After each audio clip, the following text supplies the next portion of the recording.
The average person spends 2.5 hours per day on social media. From entertainment to business to staying up to date with news, social media platforms permeate every aspect of our lives. More than half of young people want to become influencers and will choose that as an occupation if possible. But what does it mean? What is an influencer? How do you become one? What does it take? What does it feel like once you become one?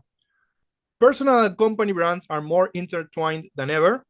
And even if you don't make a living out of being an influencer, chances are you still need to work on your personal online brand because it's now part of your job.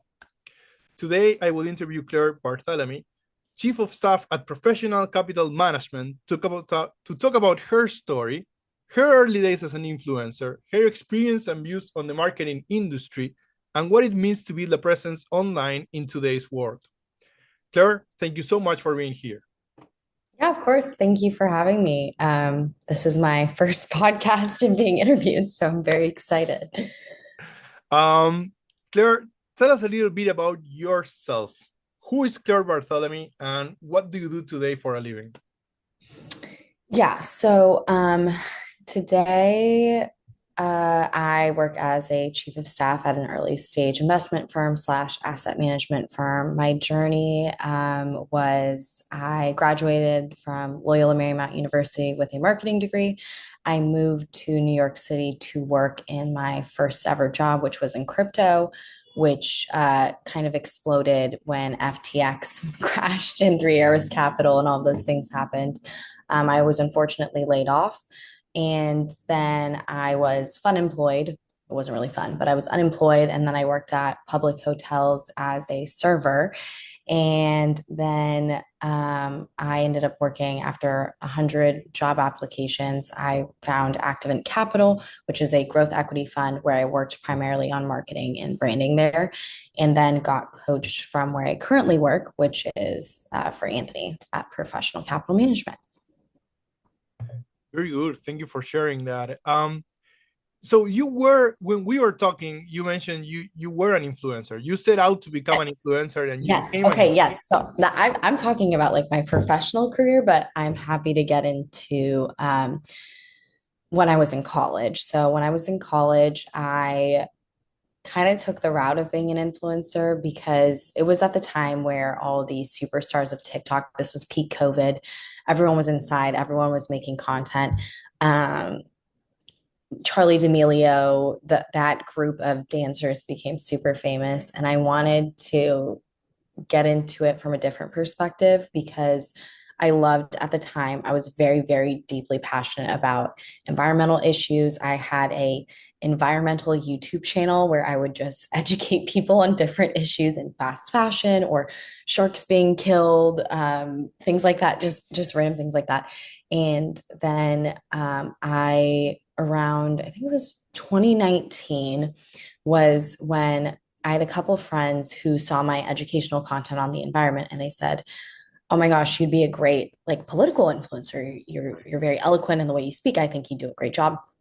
And I said, "Okay, I'm going to give it a try." And this was right before the Biden and Trump election. So then I started just posting about politics. And I'll be very open and honest. I'm more of like a moderate left leaning person. But at the time, it was seen as very polarizing because we've talked about this in our prior conversation, but people force you to align with one group or another based on the social platform you're on. I would say X is a lot more right leaning, and then TikTok is a lot more left leaning. And at the time during peak COVID, there were a lot of different political movements going on. You could say the wrong thing that wasn't even wrong, and you would just be called every name under the sun. You're racist, xenophobic, homophobic, everything, everything. So it became a little bit exhausting. And long story short, I did that for, I want to say a year and a half, 2 years. And then I got so burnt out, I just stopped doing it. So the feeling of being burned out came mostly because of the attacks online of and the comments and everything and the fact that you were like, it doesn't matter what I say, someone is going to be pissed off. Yeah, so I would say the part that was the most frustrating is that I would spend hours doing research. I can give you a perfect example. So I made a video because there's a huge gap. I'm all over the place. There's a huge gap in having a moderate reporter. And I think there's a lot of companies, like, for example, Ground News, that kind of fill that gap of like the information gap coming from both sides, the left and the right. Right. But at the time, I was like, okay, we're so polarized. This is so annoying. I want to be the person or the influencer that more so brings people together with different beliefs and different opinions.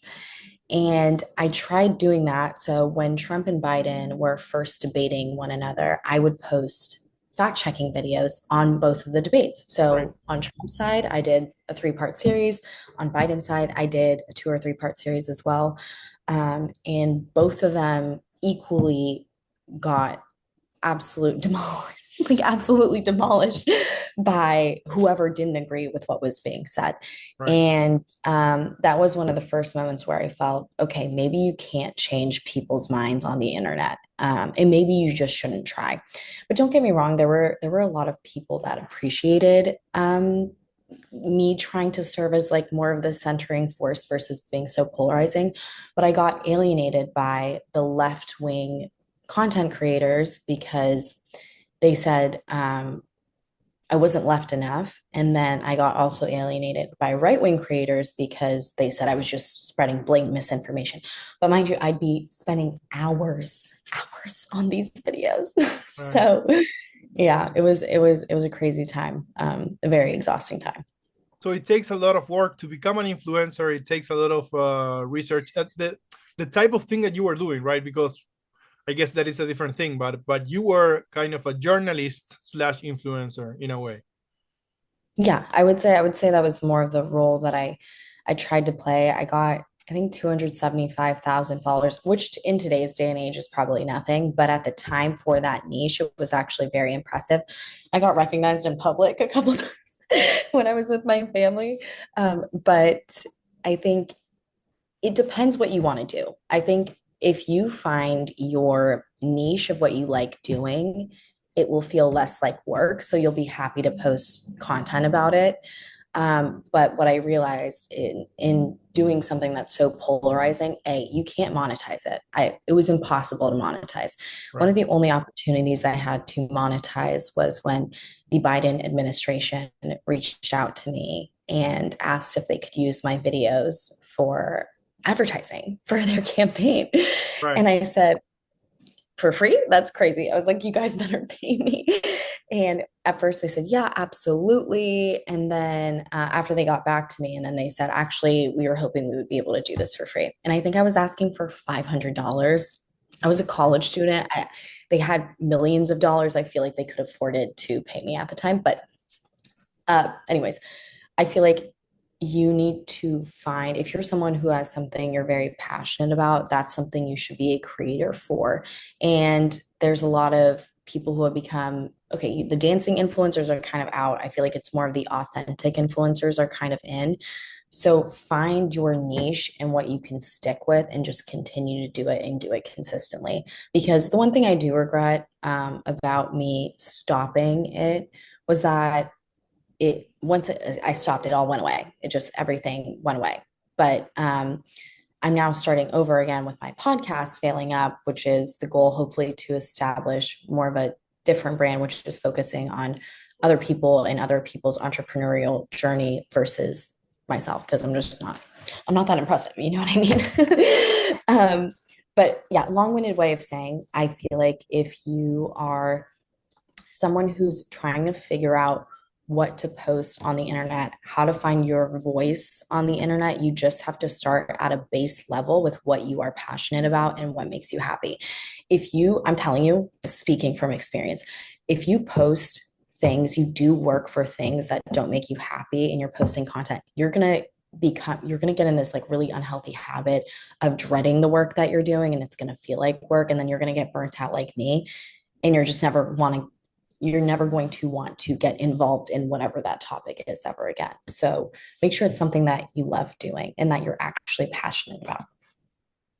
Something that you love something that you're passionate about and something that you do consistently. But after a while, some people do that. What are some of the advice that you will have on, okay, what platform should you choose depending on what you want to do, and how do you get more exposure, right? Do I need to pay for ads? Do I need to what are some of the tricks of the trade to get more exposure once you get going? Yeah, so okay, I feel like it depends. So if you are a product, it depends what product you are. So if Right. let's say you're anything consumer facing, so let's say you are a tequila brand. I've done marketing for a tequila brand before. I would focus on what I did at the time was creating cocktail recipes and putting them as ads on Pinterest. Right. Pinterest, why? Because the majority of the audience on Pinterest is women, and women love doing that cute cocktail stuff. We save them to our boards, we have mood boards, and that was something that did really well. A/B testing on something like that. Look at who your audiences, if it's men or women, look at their interests, find out where they are and meet them where they are. If you're probably more heavy on the B2B software side, LinkedIn is going to be where your audience is. I wouldn't even touch Pinterest with a 10-foot pole. So it Right. all depends on whether, like, what product you have. Now, if you yourself are the product and you don't have a product, it's you. I would focus on depending what you're posting about. Let's say you are a influencer who loves posting about outfits. I would focus mainly on TikTok because that's where, let's say you're a girl, you're posting about summer fits all the time. The younger audience loves to shop. They have TikTok shop. You can earn income from TikTok shop. You can create a link tree that links to your Amazon storefront. There's so many avenues to make money from being an influencer, but you just have to be patient because a lot of people think influencer success happens overnight. And yes, that can be true. And like the Hawk Tuah girl, I don't even know her real name, but the Hawk Tuah girl is a great example of someone who got fame and kept it and did it very intelligently. I think she had a team of people behind her that capitalized off of that right away. But you also do have these, I want to call them zombie accounts on the internet, which are TikTok accounts or social media accounts that grew substantially in these one off viral stunt ways and then fell off immediately because they never had a personal brand. Viewership, followers, likes does not equal a strong personal brand. And that's why you have seen a huge increase in these smaller niche influencers, and that'll get paid thousands of ads because they're so focused and specialized. And that's a lot more efficient than just having a general 3 million followers that you can't sell anything to. It's all a matter of whether you can convert or not, and brands will look at that. I love it. If you had to describe, let's play a little game, right? Think about the top social media platforms and describe them in one or two words. Can you do that? Like X, I like to UFC. yap, so I'm gonna try. Um, the top, okay, LinkedIn, business, robotic, uh, TikTok, young, polarizing, um, Instagram, hip, modern, um, X,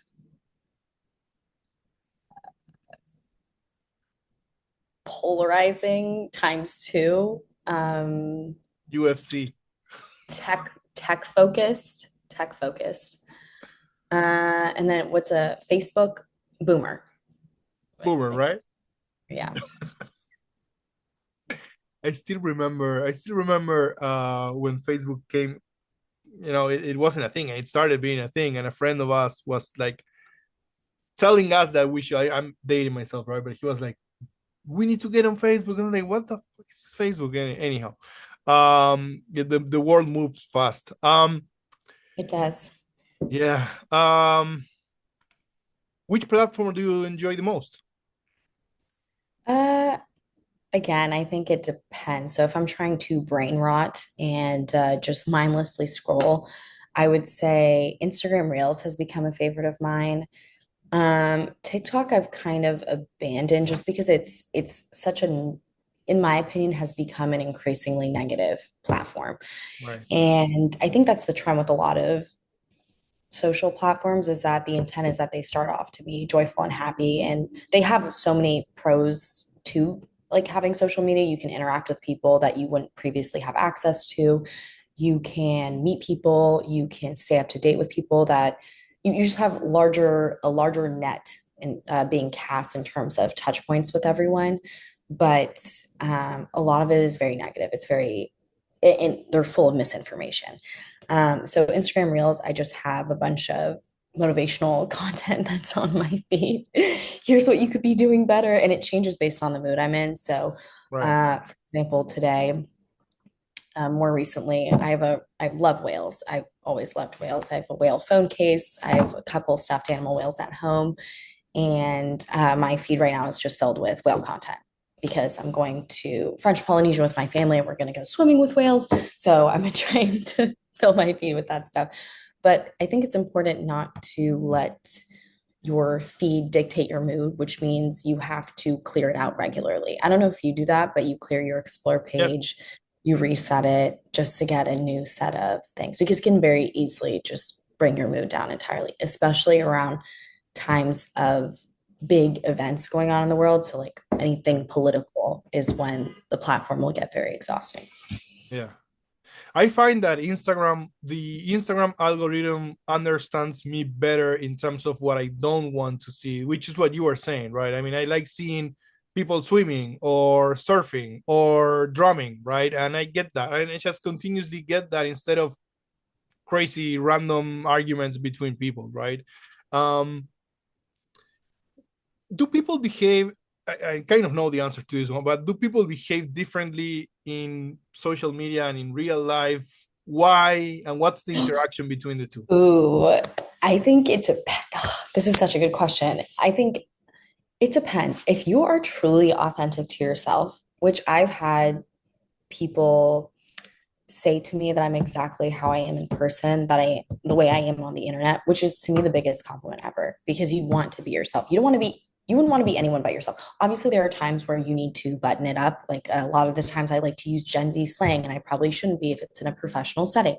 Um, but I feel like if you are someone who's authentic to yourself, you will show up exactly on the internet how you do in person, and you vice versa. But there are a lot of influencers, especially in Los Angeles, which I where I used to live, that you would meet them in person and you would just think, wow, these people are really horrible.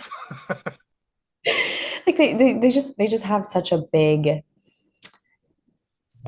ego, and I think it comes from having fans, so to speak. But I think there's different types of fame. I still don't view influencers as famous Right. versus the way I view an actor or a singer.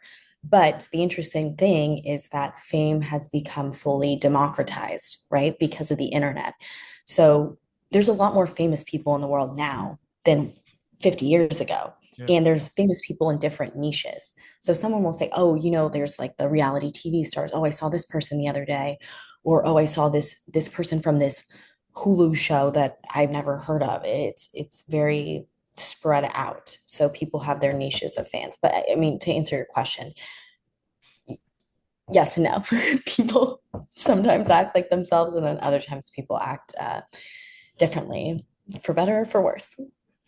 What trends do you identify that will continue over the next years, in terms of like different type of content, more video, less video, more short, longer? I don't know. What trends do you see when you think about what's coming in 2025 and beyond in social media?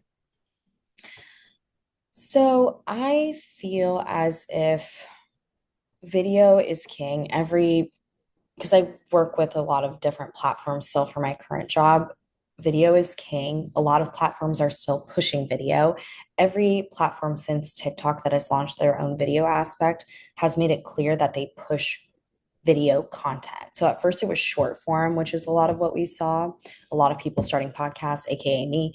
And then it's kind of I think long form is being more popularized, but the issue now is that it's hard to distinguish. With writing, AI has already just taken Yeah. over in terms of I'm seeing a bunch of AI content on LinkedIn. Not on Instagram because it's a lot of photos and videos, but written content has already been, in my opinion, overpowered by AI. Video content, they're starting, but people want, I think people are craving a lot of human connection now at Mm. the moment, which is why content in which you are A, authentic, B, obviously solid filming, solid background, what is being said is valuable, and what is being said is unique is very, very important. But I think in the future, content that still involves the human touch point and the human aspect is going to win. But again, what do I know? Because you have these platforms that are coming out that will splice videos and podcasts and take them and make them into one audio podcast. So Yeah. I I don't know. Everything is moving at lightning speed. What do you think? A word that keeps coming up is authenticity, and I love that word. I love it. What does it mean for younger generations, right? The ones that we are consuming a lot of social media, we will consume a lot of social media in the future. What does it mean for them? They are native, they are social media natives, right? They grew up with this thing. How do they realize what's really authentic and what's not? Are you saying authentic in terms of AI generated or not, or like being yourself Being or not? yourself. Yeah, so I think the issue growing up with social media, I think for the younger generation is absolutely detrimental. I've decided, so when I was growing up, my parents would never let me have social media. My friends had Instagram, and it was when we first got the iPod touches and the iPhone and all this stuff. And at the time, I resented my parents for not letting me have Instagram or any of these social platforms. But in the long term, I'm looking at it now. They grow up basically with this groupthink of mentality of whichever niche that you're in. And I'm not saying this is the case for every young person. There are some great younger people in the generation that haven't been affected by social media. But for the most part, if you get them hooked onto something, they are addicted to their phones. They don't know how to socialize. I have met multiple people who are probably 5, 6 years younger than me who in COVID were still in school, education moved online, very heavily impacted their social skills. So I think for them, it is meeting people in person, finding a community outside of the internet is what is going to help you be authentic. If you only learn things through your phone, if you only interact through your phone, to me, I still don't view it as entirely real. You need to be separating church and state, which is essentially real life in social media. And you see like these cycles of trends that happen within it's not just the younger generation. I'm 26, but it's people just cycle through trends so fast and kind of adopt this groupthink mentality of, oh, this is cool, this isn't cool, look at all these fashion trends, look what's in, look what's out, you shouldn't be wearing this, you should be saying that, you shouldn't be saying that. It's really important that you learn to develop your own opinions and your own thoughts and your own individual expression, aka authenticity. And I think you can do that by like trying different things. So yeah, sure, be on social media, but I think a lot of social media, it's become more of a trend now to be authentic. It wasn't prior, but I think it's now becoming the cool thing. You talk about failure, you talk about your mistakes, you talk about how different you are. It's the people who are different that stand out because there's so many people who are trying to do the same thing. So, long-winded way of saying my really long response is that if I was speaking to someone who's younger than me, who's in high school, let's say, I would say, yes, have your community online, do whatever you need to do online, Reddit, all that stuff, but strongly focus on building outside connections because I talk to a bunch of professionals who are older today, and the biggest thing they say is that younger people don't know how to speak. Like they literally don't know how to communicate with people, and they speak in very unprofessional ways, which I've been so guilty of doing that. But it's yeah, find your voice outside of what the internet is. In your particular case, what was the best networking time or experience of your life? You lived in different cities, you do a lot of networking. Yeah. Tell me about one that you go like, man, this was amazing. Yeah. So I can actually give you my current job. My current job. Um, so I was really wanting to meet more people, and I remember it was a weekend. There was a conference for founders happening on the weekend, and I was like, I'm going to volunteer, and because I couldn't get tickets and I didn't qualify because I'm not a founder, but I decided that okay, I'm going to reach out and see if I can volunteer there, and so I did volunteer, and that's where I met my current boss, Anthony. And had I not networked and had I not like nurtured a relationship with him, and he kind of mentored me for 6 months after I met him, then that job wouldn't have happened. So you can't expect opportunities to ever come to you. You always have to go out and find them. And I tell this people like, oh, what if you get rejected? What who cares? Who cares? You miss, which is such a generic quote, you miss 100% of the shots you don't take. And I will say this until the day I die. This is my favorite saying. The pain of regret is a million times worse than the pain of failure and the pain of rejection, because Right. you at least know you tried. And if you never try, you'll never know. And the fear of not knowing is just such an agonizing feeling that just eats over you. You're like, oh, I should have done that. I could have done that. Then you would have known what the outcome is if you did. So like I just, I even though I was nervous about going to the networking event, I was like, I offer nothing of value. Look what came from it. And Right. yes, it took a long time. It doesn't happen immediately, but good things come to those who make their own opportunities, because no one is going to make your opportunities for you. Did this happen in New York? Yes, this happened in New York. It was, I think, 2 years ago. 2 years ago. Yeah. Yeah. You just never know. Like that's the thing. You never know what's going to happen. It's your life can just change on a dime. And you can only make it change if you take risks. So I'm a huge risk taker. I have very high tolerance for risk. It stresses me out and it gives me a lot of anxiety, but I still enjoy doing it nonetheless. And the thing is, I've been rejected so many times. I get rejected all the time, like in whether it comes up pitching someone for a podcast or in the past when I was applying for hundreds of jobs in the middle of a market downturn. But you have to be proactive. Like I didn't just apply for the job at Activent. I reached out to someone on the team and I said, hey, I grew my TikTok to 275,000 followers. And also I have a marketing background, hire me. And then it leads to the first call. Just you can get, don't worry about the end result of, oh, I need to accomplish this. Just try to get your foot in the door first. That's the most important thing. Is there a thing about New York pushing you to be like this? You either, behave like this or, you will fail or not so much? Or is that more like a urban myth? About failure or I don't know sorry, I about don't. New York pushing you to be more out there and network, and it's as an outsider. When I look at New York, it feels like a place where you have to go, right? There's no other way. Yes. And I love it. I love it for that. I think what New York has made me feel is hyper ambitious, I would say almost to a fault. I look at everyone else around me and I'm like, oh, they're more successful than me. They make more money than me. They have more than me and all these things. And yes, that is, some could argue that is more of a insecure perspective versus being happy with what you have. But I look at it as such a big motivator to work hard and be successful. And I don't think you could get that same energy where you look around and you're like, oh my God, look at all these skyscrapers. Look at all these people who are so successful. You want to be like them. And I think either the city will chew you up and spit you out. Some people will move out and be like, Yeah.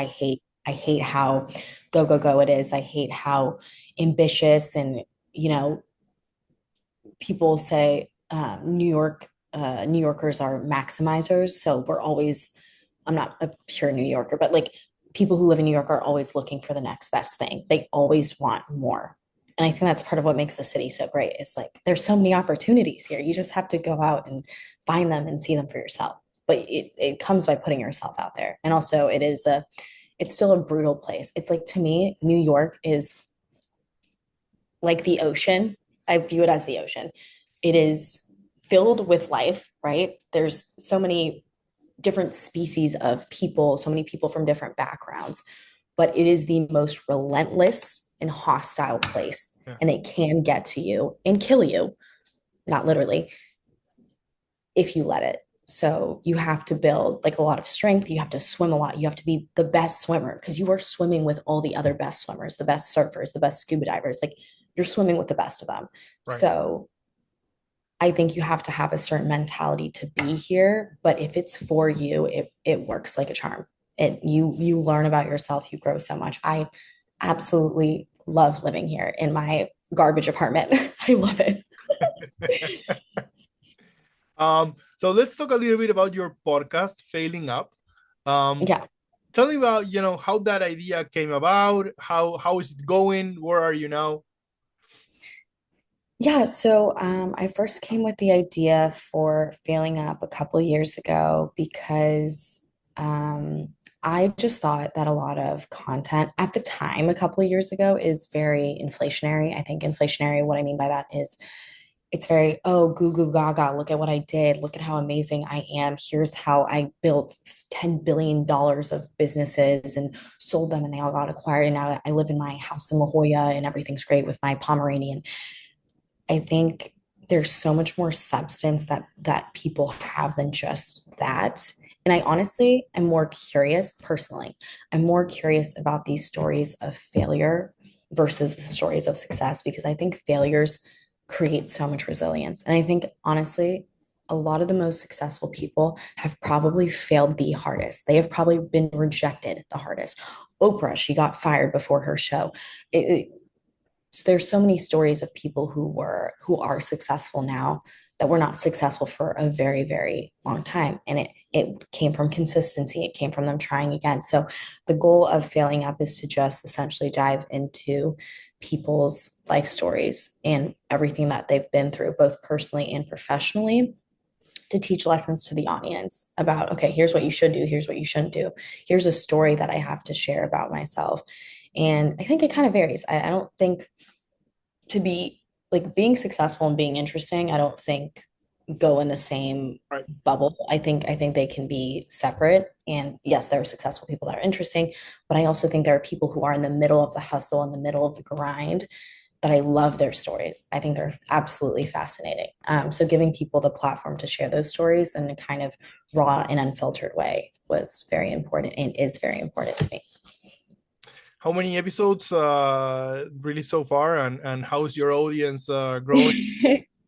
So we are on the 13th episode. The 12th episode is coming out this week. Shout out Matt Marlinsky, who helps me edit all of these things. The growth has been slow, but Matt gave me really good advice because honestly, I'm not doing this because I want numbers. I'm not expecting myself to be able to monetize. Maybe that's a pessimistic outlook, but I'm doing this because it makes me really happy and I love learning from other people's stories. So we are sitting pretty at 115 subscribers, 114 subscribers on YouTube. And I think I'm okay with that. Like if it grows, it grows. Regardless, I'm learning and I'm doing it because I'm passionate about it. I think if you do things solely for the numbers, we can look at this the same way I was talking about with the Instagram, the Yeah. TikTok influencing. You're going to get burnt out. So I'm doing what I'm really passionate about. And if as a byproduct, the account grows and I get a bigger audience and I land bigger names, I will be the happiest girl in the world. But for right now, I'm also equally happy with interviewing the people I'm interviewing because in having the growth be as slow as it is, because I think I'm not in it for the numbers. I'm in it because it makes me really happy. And you do all the interviews live. You sit together to nice, very nice chairs. Yeah, yeah, yeah. I do the processes. I will do a preliminary call with them just to get like kind of what you did with me, which is just a little dive on their background. And then I will come up with a set of questions based on what they've told me. And then I'll interview. I mean, if you look at my first 3 or 4 interviews, the guests are great, but I'm garbage as an interviewer.